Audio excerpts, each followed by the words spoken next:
The third section in my book is A Loving Husband. A good husband makes a good wife. That's my wife Sally and I on our wedding day. Second marriage, we've been together 11 years, and it's made me profoundly happy from the moment I first went out with Sally. A world of difference of finding someone that is all the things I'll describe in a few minutes, and someone like Christopher who's seen the journey can attest to it. And I think this idea of being a loving spouse is the single hardest thing that we do. A husband is everything to me, and without him, it's just not the same. Being married is clearly the hardest thing we have to do in our society.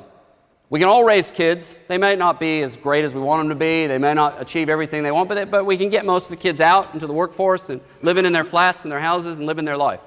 60% of marriages fail. My own belief is that of the other 40%, 3 out of 4 of those are crappy. They're just there because money, kids don't want to make a change. They're just comfortable, but they're not happy.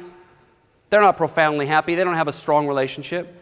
Fascinating study, the longest study ever done on well-being and happiness, conducted by Harvard University, been going on since 1919, I think it is, or 1921, one of those two, studying these people from low socioeconomic and from high socioeconomic. And they're studying them their whole life.